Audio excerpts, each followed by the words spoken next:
Hi folks, welcome back to the second part of the acquisition software. Let's pick up where we left off. So this is a blank profile, and effectively we will now go about opening up a few things to help us out setting everything up. So I'll click on setup first, and what we'll do here is, for starters, we will pick our camera driver. So here I've chosen ASCOM, ASI, and this is the ZWO 2600 Pro. I've set the presets to manual, gain set to 100, anti-dew is on, and that's done. Filter wheel, so this is a mono camera. I do have the ZWO electronic filter wheel, and it's the 7x36mm. With LRGB, a full set of LRGB and SHO. There we go, ZWO. And we can see it's there. I don't need to calibrate. That's all done.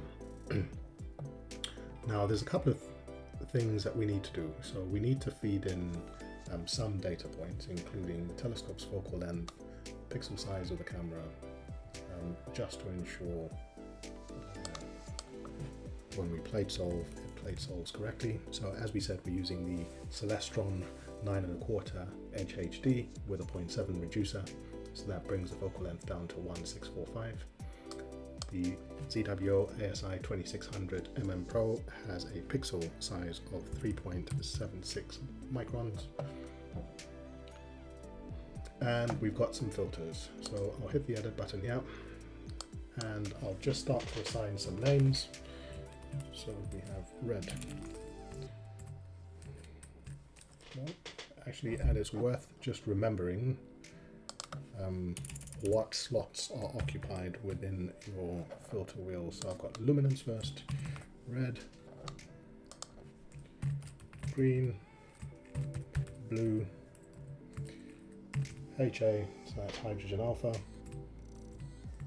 O3, oxygen 3, and sulfur 2. Might be worth just inserting some values in the filter wheel section, and this really just helps ensure we autofocus correctly. It will be used much later on, but if you bear with me for a second, I'll leave luminance, red, green, and blue all at a magnitude end of 7. However, for hydrogen alpha, I'll drop that to 0, the start to 0, drop that to 0. I've just found that these settings work best for me, but that's based on my focal length, my pixel size, my light polluted skies, etc, etc. Okay, exposure time, we can set this to 10, 10,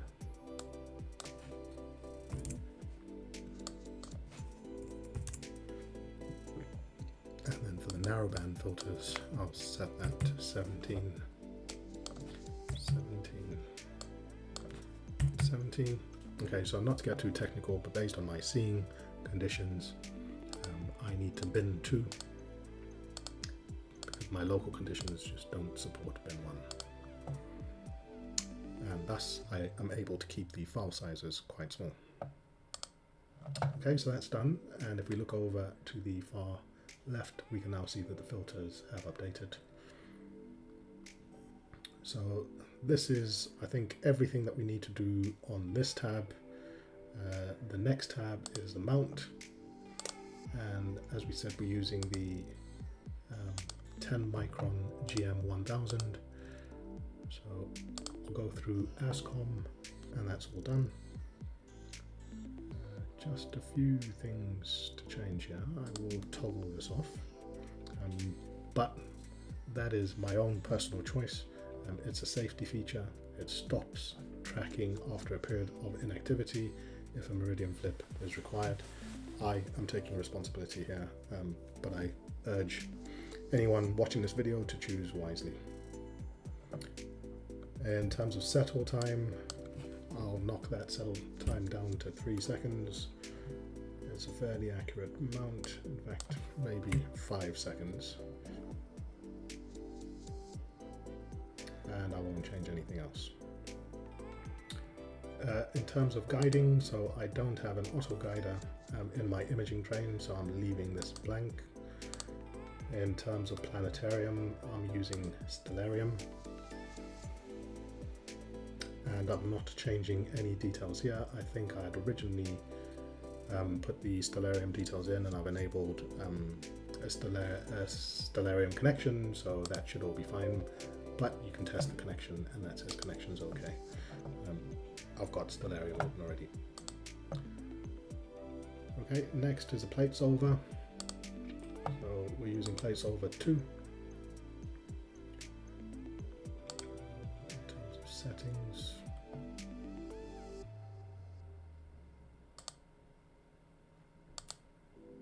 yes, we've already configured the catalogs, so there's no need to do anything here. I'll close that down. I'm not making any more changes here. Actually, yes, I will. In terms of exposure, I want my plate solve exposure to be 5 seconds, and I'll bin to use the luminance filter and use the full frame of the camera.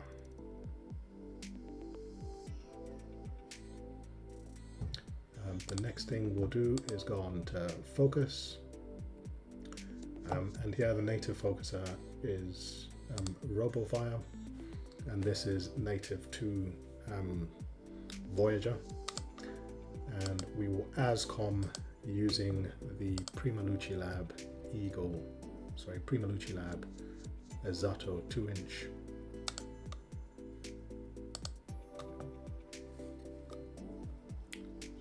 Properties, and it's already selected the right one there. Just hit OK. Settings, anything I want to change. I will not halt focuser on halt all commands, and that's necessary when we do an initial V-curve, but more on that very shortly. In terms of a rotator, again I use ASCOM. And I'll ASCOM into the Arco, Primaluci Lab Arco 2-inch. Just hit properties, make sure it's selecting the right. Yes, it is.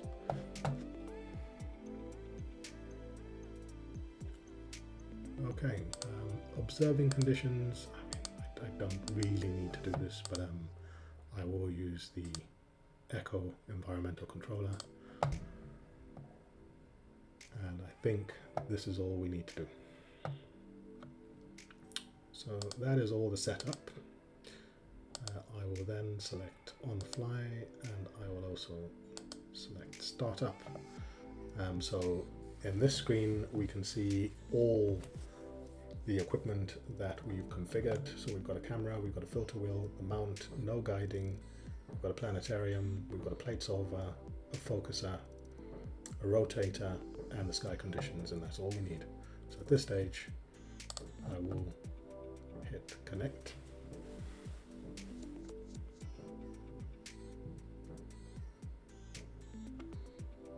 and when it lights up green, we've made connection. Okay, so the next thing we'll do is come to on the fly, and effectively I just want to see how far off I am from focus, but as we've just run a sky model, I'm sure we aren't far off. So exposure is 5 seconds, bin to full frame red filter. And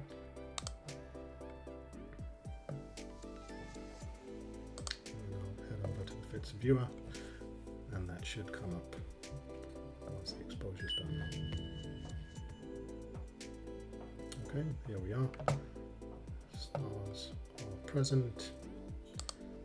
So now what we need to do is go back into the setup page, and under autofocus I will do a first light wizard.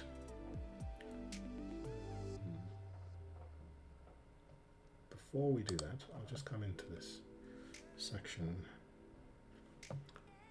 I don't want the in focus to go right down to 0, so I'll just plug in 100. I know the step size, the total, the maximum step size of my focuser is just short of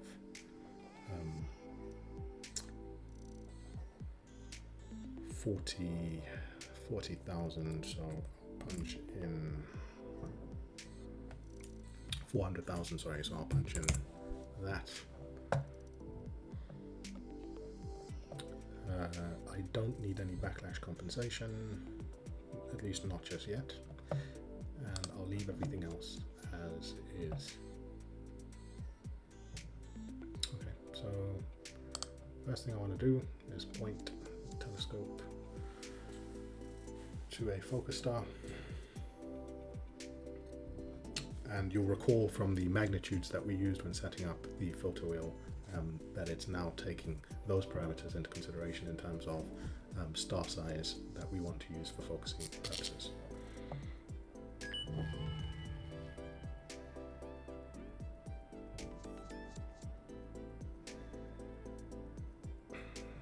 Okay,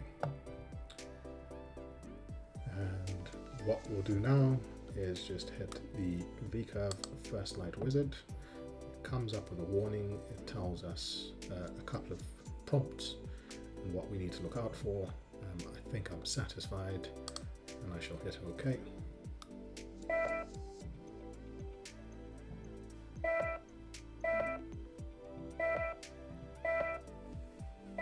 And this will now take a little while.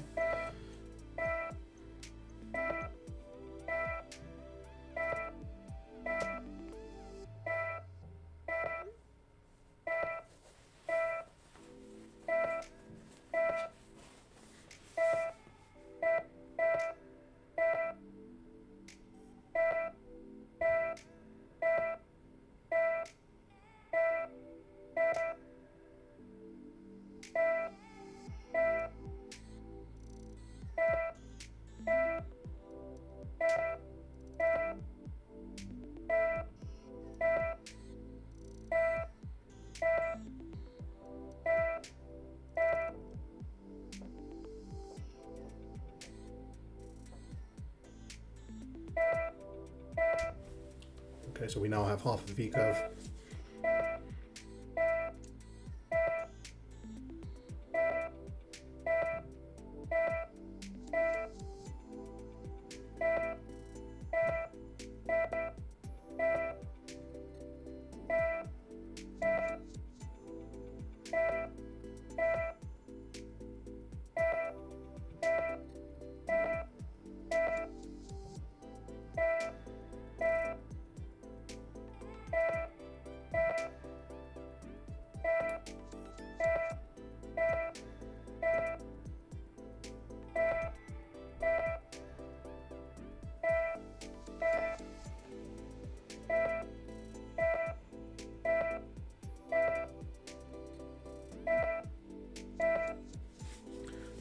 Just worth noting, on the far left of the graph, you'll see measurements of 0, 20, 40, 60, and effectively that is the HFD that it focuses in and out towards. So what you can do, instead of going through each of those individual points, is you can lower the starting and ending HFD such that you don't have as many points, and you could, for example, select 35, and then that probably halves the number of points that you need to go through.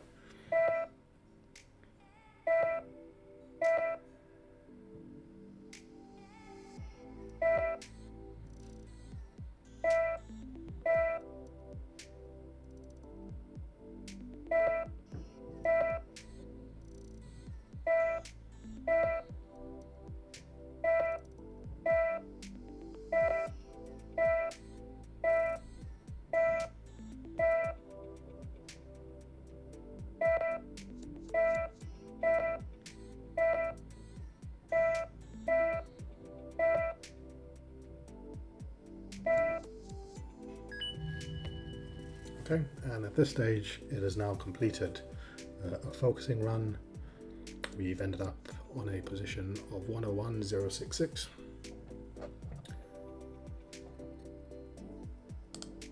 And then effectively what I could do now is go back to the on-the-fly page, and this is basically the page that allows me to do different things. I can insert a target.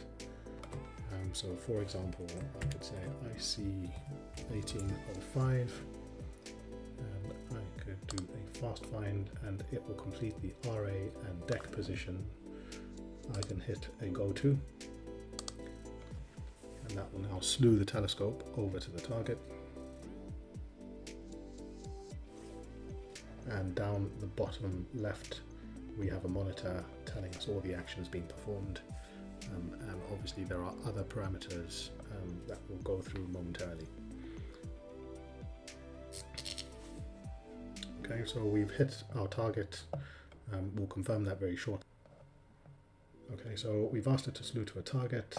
My sky conditions aren't great, so what I will do is firstly just do a quick autofocus in hydrogen alpha, and I'll use the local field. And then we'll go about taking an exposure.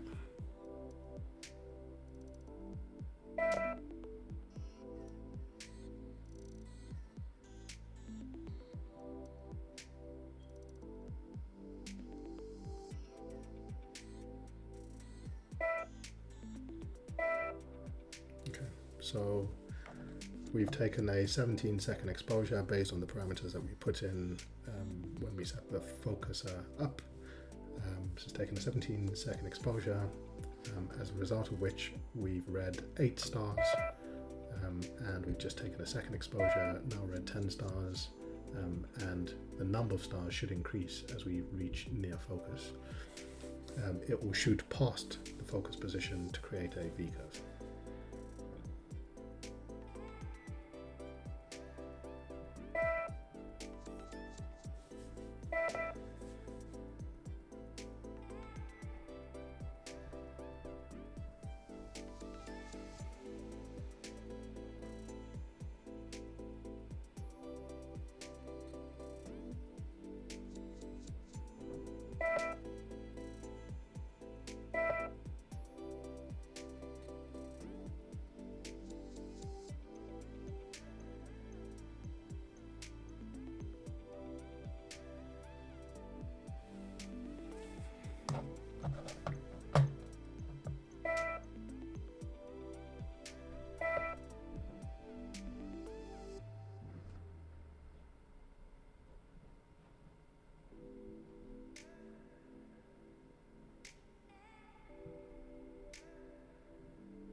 Now, I must also say that there are some astrophotographers that use Voyager, but equally there are many astrophotography acquisition softwares available.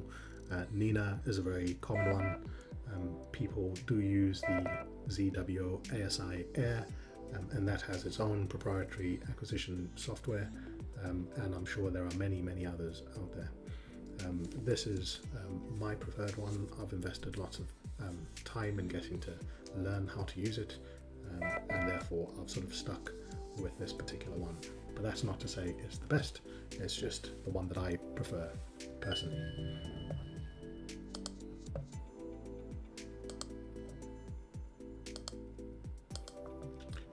Okay, so at this stage what we'll now do is take a 60-second exposure, and let's see if we have any trailing.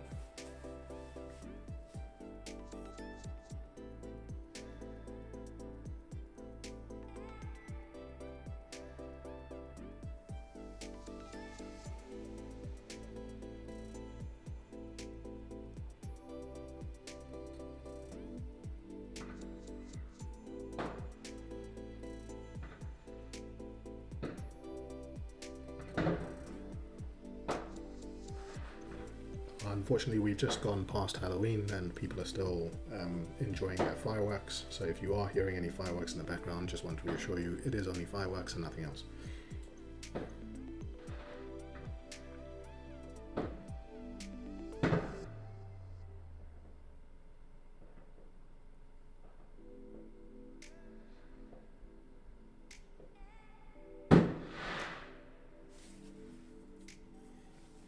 Okay, so the first sub has come through and we're checking this together. And there we are, so we're in the core of the Heart Nebula. And this is a 1 minute exposure. Obviously 1 minute is not going to show a great deal, but what we can do is just look at the star performance. So I will increase the scale by a factor of 4.